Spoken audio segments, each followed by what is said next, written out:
All right, so what happens when the absolute biggest store on the internet decides to, well, build his own world? We are about to find out.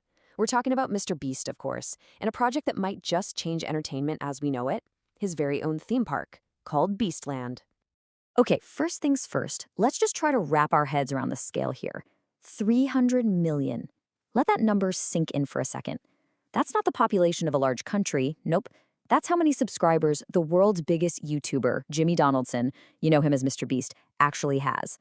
We're talking about an audience of a size that's just, well, it's never been seen before. So what do you even do with an audience that big? Well, if you're MrBeast, you give them a world to actually play in. He's taking his entire digital empire, all those insane viral videos and crazy challenges, and building a massive, real-life, honest-to-goodness amusement park. And yeah, you guessed it, it's called Beastland.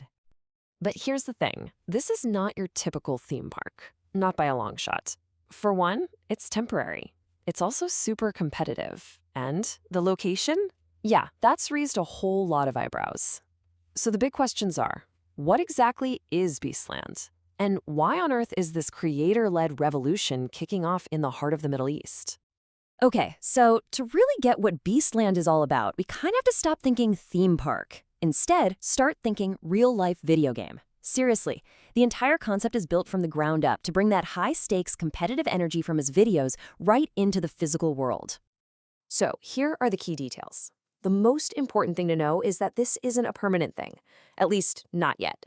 It's a temporary pop-up mega attraction.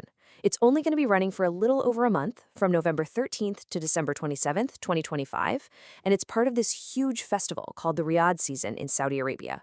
The whole point? To literally let fans step inside and live in a MrBeast video.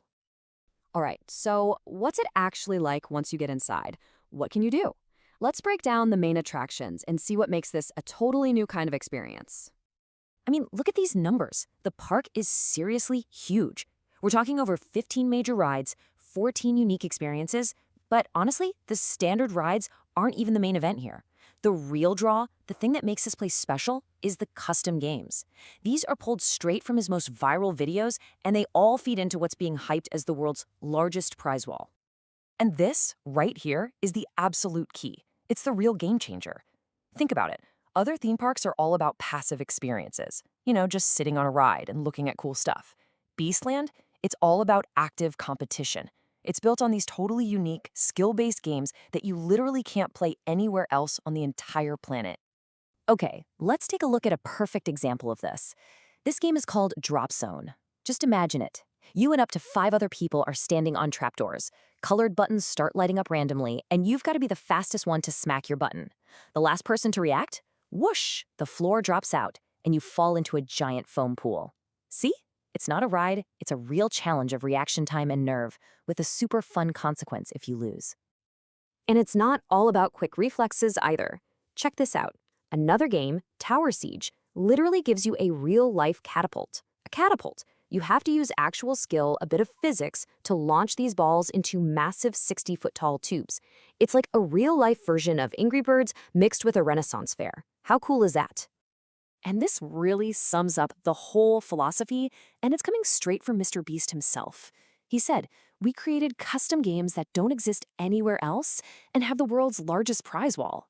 It's all about creating something brand new, something competitive, and yeah, something where you can win real, actual prizes. This isn't just for fun, it's for bragging rights. So, what's this gonna cost you? Well, the pricing structure is actually pretty smart. You can get in the door for just around $7. But if you want to actually play the games and get on the rides, you'll need to level up to the Beast Mode or Beast Mode Plus tickets. It creates these different tiers, so it works for casual visitors who just want to check it out, and for the hardcore fans who want to do everything. Okay, time to tackle the big question, the one everyone's been asking. Why Saudi Arabia? This whole decision is a really fascinating mix of knowing your audience and some seriously massive economic ambition. Let's unpack the strategy behind picking this location. First up, the audience. You have to remember, a huge chunk of MrBeast's fanbase, we're talking over 40%, lives outside the United States. And a very significant piece of that international audience is right there, in the Middle East. So in a way, it's pretty simple. He's just going where his fans are. Second, it's about pure opportunity.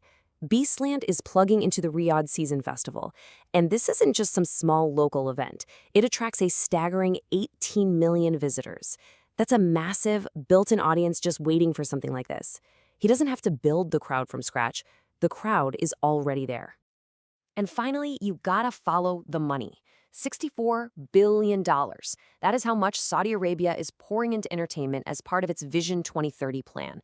They're trying to diversify their economy, and they're actively looking for blockbuster, headline-grabbing attractions.